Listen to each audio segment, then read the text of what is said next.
Hello guys. तो guys आज बात करेंगे कार में जो कैन कम्युनिकेशन सिस्टम है, जो कैन की नेटवर्किंग सिस्टम है वो किस तरह से काम करती है और कार के अंदर क्यों लगाया उसको। सो गाइस, कार के अंदर जो कैन कम्युनिकेशन को सिस्टम को लगाया है वो इसलिए लगाया है ताकि हमारी वायरिंग, जो हमारी कार की जो वायरिंग है उसको कम कर दिया जाए। क्योंकि पहले जो कारें होती थी, पहले कारों में बहुत सारी वायरिंग होती थी, क्योंकि हर एक चीज़ को नेटवर्किंग करने के लिए, हर एक चीज़ को, जैसे हमारी कार के अंदर अब एबीएस है, एसआरएस मॉड्यूल है, ईपीएस सिस्टम है, ईसीयू है और बीसीएम कंट्रोल मॉड्यूल है। तो इन सब से आपस में एक दूसरे से कनेक्ट करने के लिए बहुत सारी वायरों की ज़रूरत पड़ती थी। लेकिन कंपनी ने जो कैन कम्युनिकेशन सिस्टम लगाया है वो इसलिए लगाया ताकि हमारी कार के अंदर जो वायरिंग पहले ज़्यादा यूज होती थी, पहले कार के अंदर जो है 25-30 किलो के वेट के अकॉर्डिंग तो वायरिंग हो जाती थी, जिसमें शॉर्ट सर्किट भी के भी बहुत ज़्यादा चांसेस होते थे। सो कंपनी ने उस चीज़ से बचने के लिए क्या किया, एक कैन कम्युनिकेशन सिस्टम बना दिया जो एक नेटवर्किंग की तरह से काम करती है, नेटवर्किंग की तरह से काम करती है। तो जो कंट्रोल एरिया नेटवर्क है, ये नेटवर्क काम कैसे करता है। सो गाइज, हमारी कार के अंदर जितने भी कंपोनेंट हैं, जितने भी हमारी कार के अंदर कंट्रोल यूनिट्स लगी हुई है, जैसे ईसीयू, पीसीएम, टीसीएम और हमारा एबीएस कंट्रोल मॉड्यूल, जो ईपीएस है, इलेक्ट्रॉनिक पावर स्टीयरिंग सिस्टम है, एसआरएस एयरबैग जो सिस्टम है। तो गाइज, जितने भी हमारी कार के अंदर जो सिस्टम है, तो ये सिस्टम एक दूसरे से कनेक्टेड रहते हैं। जैसे कि अब एबीएस से कनेक्टेड है, एबीएस ने जैसे ब्रेक लगाया तो ब्रेक लगने के बाद में ईसीयू उसी प्रकार से रिएक्ट करेगा, उसी हिसाब से इंजन की पावर को कट करेगा। तो गाइज, इन सब चीज़ों को वायरिंग से बचने के लिए कैन कम्युनिकेशन का इन्होंने इस्तेमाल कर लिया। और इसकी वर्किंग यही है कि ये एक दूसरे से आपस में कनेक्ट रहते हैं, एक दूसरे से आपस में बातचीत करते हैं।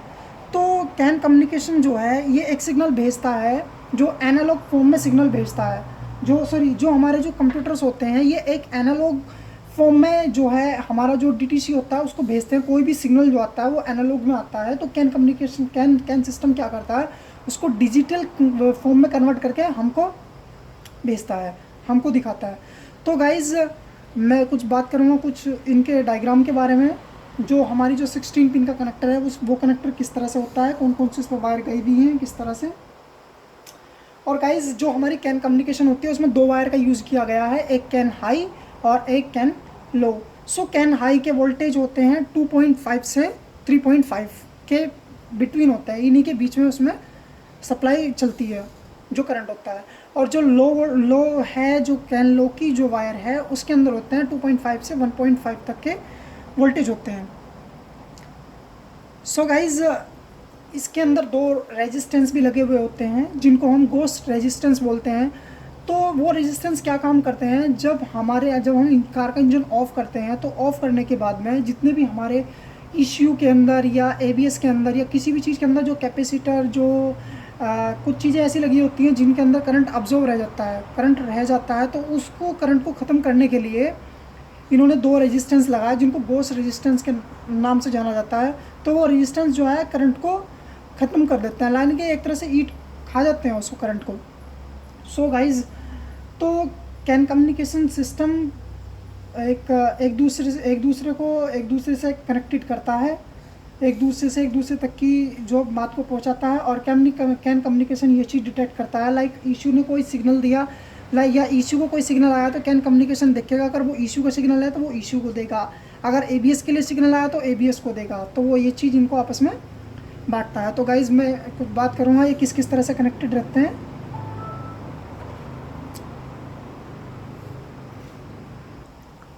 सो गाइज़, ये कुछ इस तरह से होती हैं जिनमें इंस्ट्रूमेंट जो हमारा क्लस्टर मीटर होता है वो भी शामिल होता है। क्योंकि अब जो क्लस्टर मीटर सिस्टम है उसके अंदर भी जो है हम अपने फॉल्ट कोड देख सकते हैं कि हमारी किस इश्यू के या एबीएस के या जिस चीज़ के भी अंदर कोड आएगा तो वो हमारे क्लस्टर मीटर में शो हो जाएगा डिस्प्ले के अंदर। सो अब इंस्ट्रूमेंट क्लस्टर पैनल भी इसका ये सब इसके साथ कैन कम्युनिकेशन के साथ कनेक्ट हो गया। तो हर डिवाइस के अंदर कैन कम्युनिकेशन सिस्टम होता है। सो गाइज, इसके अंदर ये दो वायर चलती हैं, ये वायर ट्विस्ट होती हैं, आपस में एक दूसरे से मुड़ी हुई होती हैं, एक दूसरे के ऊपर लिपट के चलती हैं, जिससे क्या होता है कि इसकी जो नेटवर्किंग है उसमें कोई प्रॉब्लम नहीं आती। और कई बार क्या करते हैं कि इसको कई बार बाहर मार्केट में ही करते हैं, वायर काट के कहीं से कहीं इसमें ग्राउंड अर्थ कर देते हैं, तो उससे हम तक डाटा सही नहीं पहुंच पाता, हम डायग्नोस करते हैं।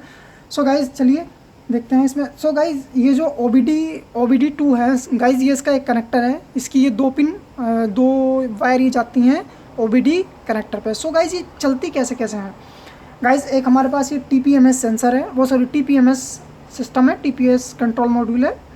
ये हमारे पास EMS कंट्रोल मॉड्यूल है। ये हमारे पास याव रेट सेंसर है जो कि ABS में काम करता है, याव रेट सेंसर। ये हमारे पास ABS मॉड्यूल है। ये OBD कनेक्टर है और ये SAS है जो हमारा एयरबैग सिस्टम है, और ये हमारा इंस्ट्रूमेंट क्लस्टर है। तो गाइज़ इन सब से बातचीत करती हैं, सिर्फ यही दो वायर बातचीत करती हैं। अगर इसके अंदर कोई फॉल्ट कोड आएगा तो वही इन वायरों से पता चलेगा, क्योंकि ये वायर सीधी कनेक्ट होती है OBD2 को। तो गाइज़ जो भी किसी भी कंट्रोल यूनिट के अंदर कोई भी अगर प्रॉब्लम आएगी तो वो इन वायरों से हम तक पहुंचती है। हमको जब पता लगता है तो वो इन्हीं दो वायरों से पता लगता है, कैन हाई से और कैन लो से। तो गाइज़ देखते हैं 16 पिन कनेक्टर पे कैसे कैसे होती हैं, कहाँ पर इस पर पॉजिटिव आता है और कहाँ से इश्यू से वायरिंग निकलती है ये इन सिस्टम से। तो गाइज़ चेक करेंगे।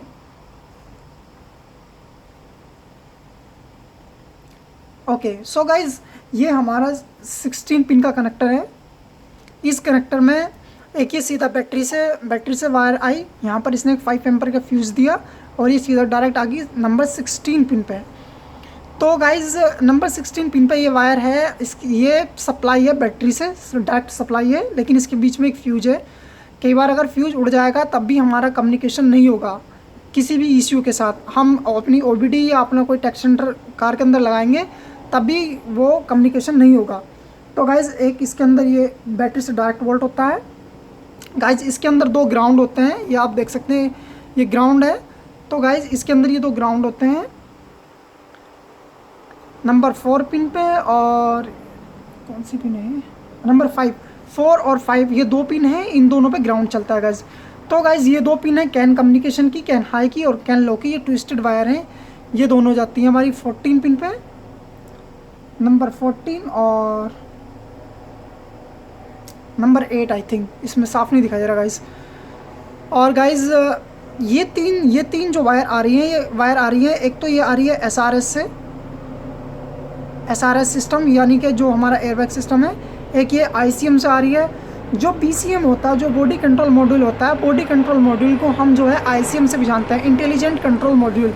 तो गाइज़ ये ICM BC से कनेक्ट होता है, जो जिसको हम BCM भी बोलते हैं। इसके डिफरेंट नाम है हर चीज़ के। और गाइज़ ये ABS सिस्टम है, तो ये 3 सेपरेट वायर आती है, ये भी सीधी यहीं पर लिंक करती हैं इसको। तो गाइज़ इस पर टोटल कनेक्टर में हमारी होती है 3 और 3 6 पिन होती हैं गाइज़, ये जहाँ पर हम अपना डायग्नोस करने के लिए कनेक्टर लगाते हैं। तो गाइज़ यहाँ से हम अपनी कार को डायग्नोस कर सकते हैं, कार के अंदर क्या कमी है। तो ओके गाइज़, आई होप आपको ये चीज़ समझ आया होगा गाइज़ कि कैन कम्युनिकेशन क्या होता है। गाइज़ कैन नेटवर्किंग बहुत ही इंपॉर्टेंट है ये चीज़, क्योंकि आजकल जो है एक सिग्नल आपस में जो कांटेक्ट करते हैं ये ECU, ये कैन कम्युनिकेशन के थ्रू ही करते हैं। तो ओके गाइज़, थैंक यू, मिलते हैं नेक्स्ट टॉपिक पे और नेक्स्ट वीडियो में। और गाइज़ अगर आपको वीडियो अच्छा लगा हो तो वीडियो को लाइक कर दीजिए और चैनल को सब्सक्राइब कर लीजिए। और इन फ्यूचर आने वाली जो कार हैं, जो इलेक्ट्रॉनिक्स कार हैं और जो भी इम्पोर्टेंट थिंग्स हैं आपके साथ शेयर करने वाली, इश्यू रिलेटेड और जो भी जितने भी इलेक्ट्रॉनिक कंपोनेंट हैं और सर्विसिंग के, तो विद प्रैक्टिकल भी मैं आपको बताऊंगा। अभी थोड़ा काम ज़्यादा है तो प्रैक्टिकल नहीं कर पा रहे, लेकिन प्रैक्टिकल भी मैं आपको समझाऊंगा। तो okay, thank you guys, stay safe, okay, thank you.